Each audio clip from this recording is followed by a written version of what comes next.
Yes, good morning, good afternoon. Once again, we are on our third lecture, which is about tooth or tooth numbering system. In the previous lecture, we talked about primary, mixed, and adult dentition. We shall remind ourselves that we said for primary dentition, we have 20 teeth. For secondary dentition, we have 32 teeth. And we also said we have a wisdom tooth, which is the last tooth we say that it happens between, it erupts or it appears in the mouth between 17 years and 25 years of age. And we shall also remind ourselves that we said we have two teeth, other two arches, the upper arch and the lower arch. If at all we divide our mouth into two, we shall have upper arch and lower arch. If we divide it vertically, we shall have left and right. When we divide it, when we have an imaginary line, what we call a midline, an imaginary line between the left and right and upper and lower, we shall have a quarter. Therefore, we shall call this quadrant, because it is from the word quarter. And we said we have 5 primary teeth in each quarter. Therefore, now we can say 5 primary teeth in each quadrant. If we, that means that we shall begin from, for example, if at all we say we are using this as our example, we shall say this one is a central incisor. These are 2 incisors. We shall call it a central incisor. And this is a lateral incisor. 2 incisors. This one is the canine.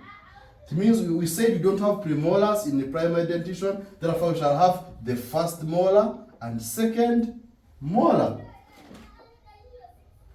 Let's go to nomenclature or naming teeth. The teeth naming systems, they are majorly 3, although 1 is the one which is mostly used or universally acceptable. Why are we bothered with naming teeth? It is important to provide information for each, provide information regarding a specific tooth. It is very important for us to know a particular tooth and what is always talked about a particular tooth. Remember, when we are sick, when a tooth is having a problem, it is that particular tooth. Therefore, we need to identify it. It is easy to communicate among professionals. For example, and they say that the sick, a tooth, for example, if it is abscessed, if it has an abscess, I shall say abscessed dash dash. Then I will be able to, you are supposed to know that this is a specific tooth, which is what? Which is sick. Without me going into central incisor, in this quadrant, in this side of the jaw, we want to make letters or numbers that are making a specific tooth name. Thank you. The first numbering system we shall talk about it, or the type. We shall talk about the advantages and disadvantages of each. We have the first one, the universal numbering system. The universal numbering system is the numbering of teeth, where we divide the tooth, like we said, into quadrants, and we are going to begin from the right quadrant. The right quadrant, we shall begin from the right quadrant, and we shall say this is 1, 2, 3, 4, 5, 6, 7, up to 8. Because we said we have 8 teeth in permanent dentition, and we have 8 teeth in permanent dentition in each quadrant. It means that for each quadrant we have this one. For example, if at all you have lost 1 tooth here, we shall say here is missing a 3, and therefore one shall know that a 3, it is in the first quadrant. and this is the first tooth from behind. Remember, we say the quadrant, we are dividing our mouth into two, left and right. So we are saying a 3 is the one which is missing according to this. That is for permanent dentition. Permanent dentition. Then for any other teeth, we can have 9, 10, 11. Now this is the second quadrant, up to 16, because you have 16 teeth in the upper quadrant. We have 17 up to 32, because we also have other 16 teeth in the what? In the lower quadrant. That is for permanent dentition. It means that each tooth is having its specific, I put a note here. The teeth are represented by specific number or alphabet. For permanent teeth, we are having a number. For primary, we are having alphabet. For primary teeth, we shall, instead of numbers, we shall now say A, B, C, D, E. In the second quadrant, the central incisor will be F, the lateral G, canine H, I, J. The same. Remember, we are following clockwise. Clockwise. Don't come from this side and come here. We are using this side like this. If you are remembering from A, B, C, D, don't again start from F. No. It's A, B, C, D, E, F, G, H, I. Again, you start from this side as you're coming this side. This is the universal numbering system. It has its advantages. The advantage is it is compatible with the computers. Computers are able to accept this numbering system. But rather communicating verbally, it is easy. We can say he lost a 17, he lost a 31. Speaking it verbally is very easy. Among professionals, it will be very easy. Then, disadvantage, it is very difficult to visualize it graphically. Second, also difficult to memorize that which one is it 17 or 18? Memorizing it needs a lot of thinking for you to remember that this is the tooth, which is what? Which I'm talking about. Note once again is that the teeth are represented with specific alphabet. It means that once one is lost, for example, if this one is lost, Q is lost, you cannot say because this one is not there, now this one becomes O. No. Once this one has gone, or it has been extracted, it is specific. It means that he has lost this and this. For example, on this model of mine, on all of this one, I have this one which was lost. This tooth is a 24. The central incisor. So I cannot say that because this one was lost, as I'm counting from this side to this one, I cannot say this one becomes a 24. No, I can say his la is missing a 24. Thank you so much. Let's go to another numbering system, which is a Palmer notation system. This is also called sigmoid numbering system. This one, some have seen like this one, but a bit different. Here we have permanent teeth represented by also figures 1, 2, 3, 4, 5, 6. Because we said for permanent teeth we have 8 teeth in one quadrant, and for primary teeth we have 5 in each quadrant. So in this numbering system, we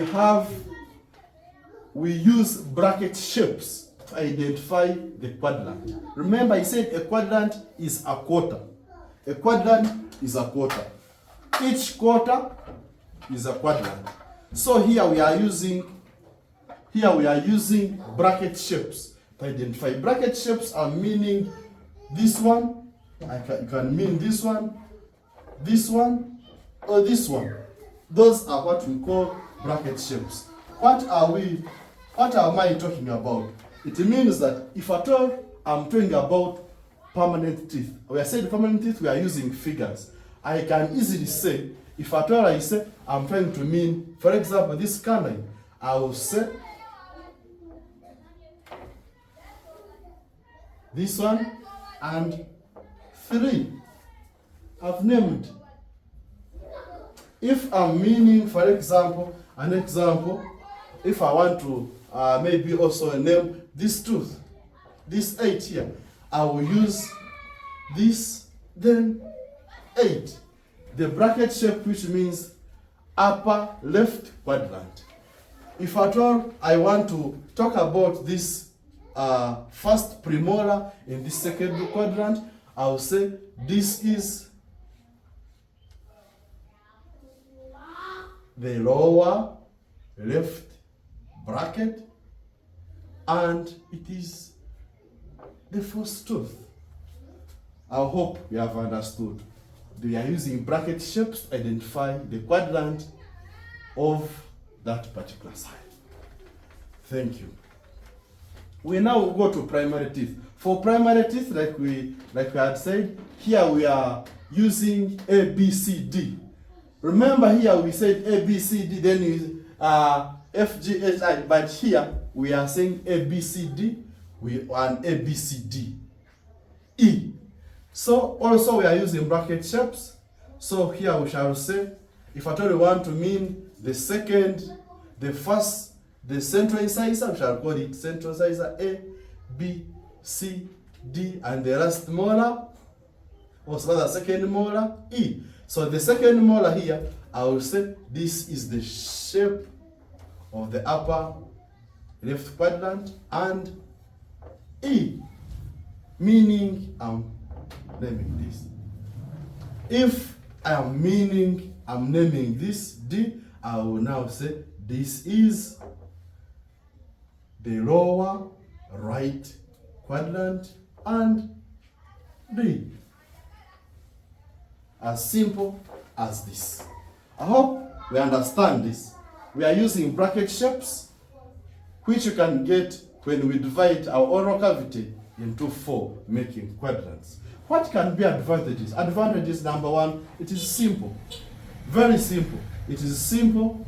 Secondly, the quadrant symbols are the same for the both primary and permanent teeth. They are the same.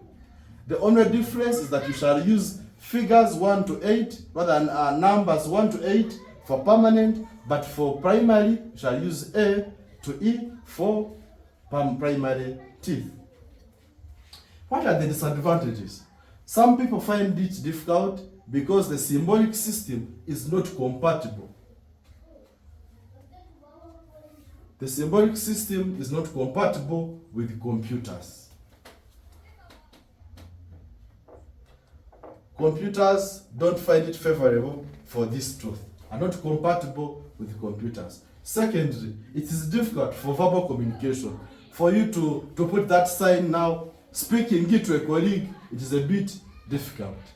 Example, this one, as I said, this is now the right quadrant. A, we are using primary teeth, so this means the primary lower central incisor. If at all you want to use the primary lower lateral, it means this one will be what?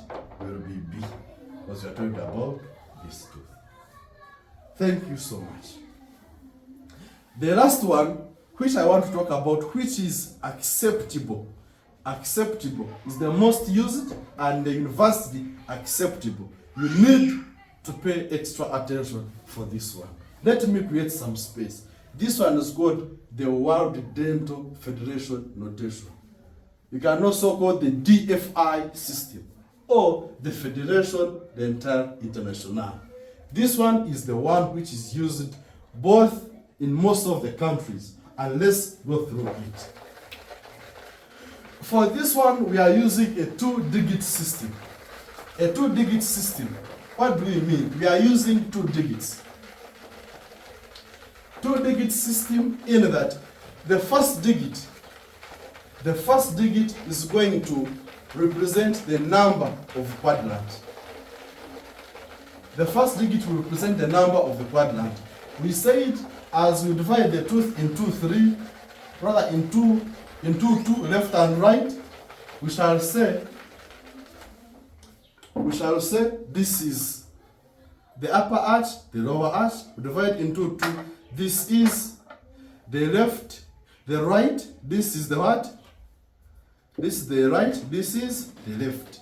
So as we divide into 2, we are saying this is a 2-digit system. A 2-digit system. We said if the first one presents the quadrant,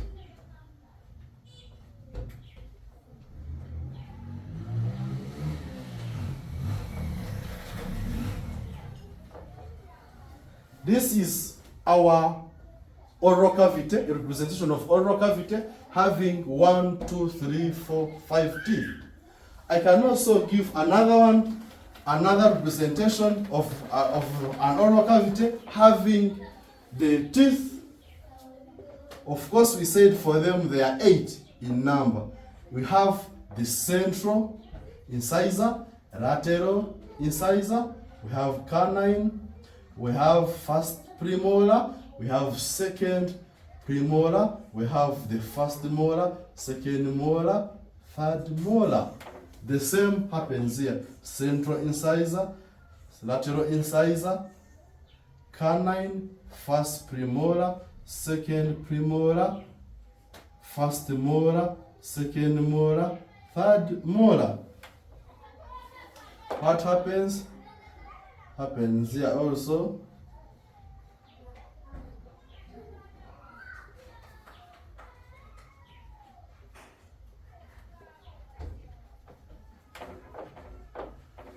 Yes. Let me also name. We shall first, this is a primary. This is a primary.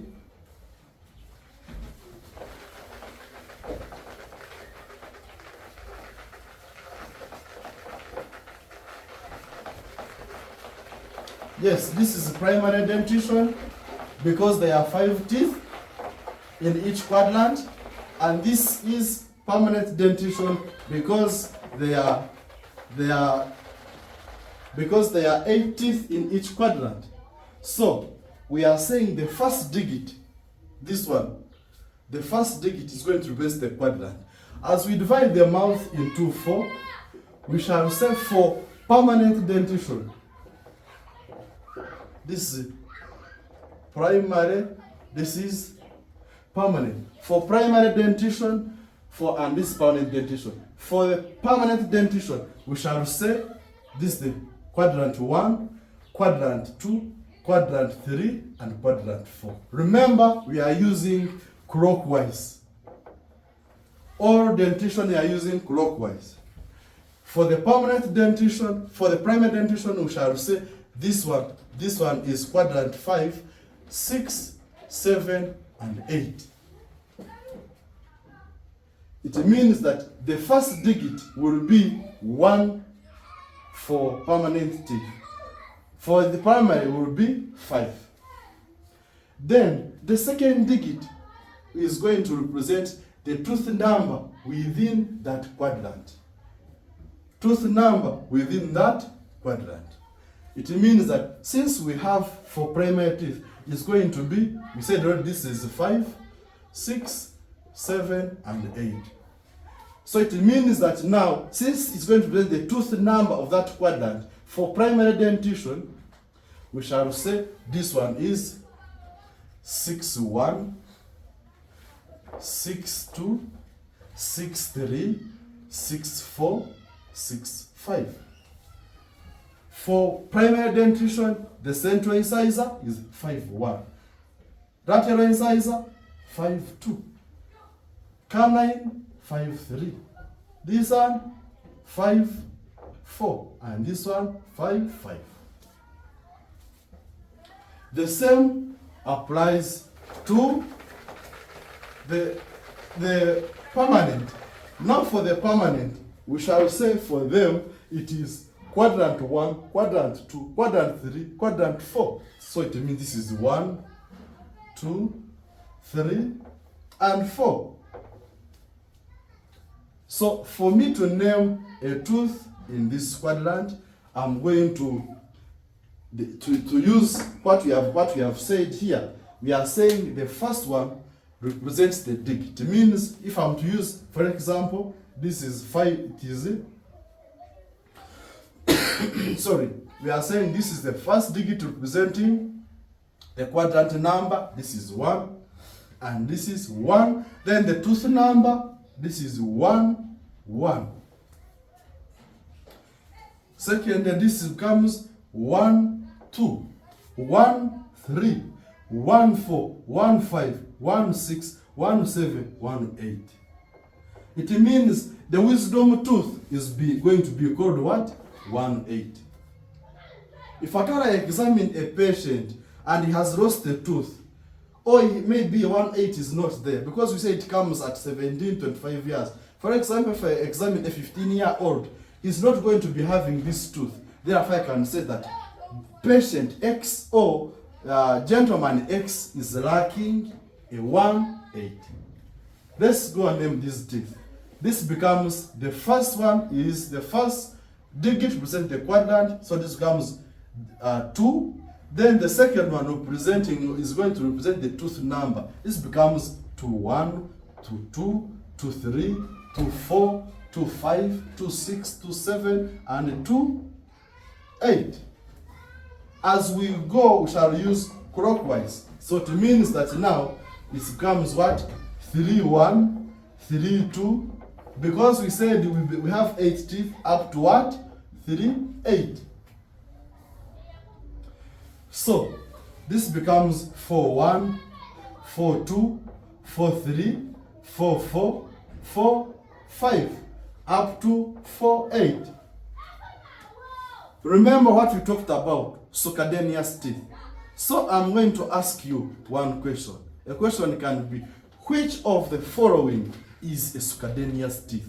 We say the succedaneous teeth, these are teeth which replace the primary teeth. So a succedaneous teeth, I'm going to now, I will not say which ones, because I will just be saying, for example, which of the following is a succedaneous tooth? A, I say 5, 6. B, 5, 3. C, I will say maybe 4, 8. And D, I can also say maybe 2, 5. We said, what are these ones? This one is wrong. We do not have a 5, 6. So the center of the question should say 5, 5. That would be maybe the last tooth. So we are saying, which of the following is a succedaneous tooth? We said the succedaneous teeth, first of all, they have to be permanent teeth. Point number 1. But the permanent teeth which are replacing the primary teeth. So it means that this one cannot be a succedaneous tooth. This one cannot be a succedaneous tooth. We said, or from here, the succedaneous teeth are teeth which replace the what? The primary teeth. It means that it can either be any of these. Any of these. It means that these molars, all molars, are non-succedaneous teeth. It means that the 4-8 can never be a succedaneous, because the 4-8 is in the fourth quadrant and is a non-succedaneous tooth, because they didn't replace any tooth. So a 2-5, a 2-5 is in the second quadrant. A 2-5 is in the second quadrant here. So a 2-5 becomes a succedaneous tooth, because in this position there was a primary molar. So this premolar replaced a primary second molar. So the answer becomes this. So this one, it is among all these ones, the succedaneous tooth. Thank you so much. In the next lecture, we shall talk about more of these examples and how we can help them identify each. Make sure you subscribe and you share with your colleagues, and make sure we learn together. Thank you so much.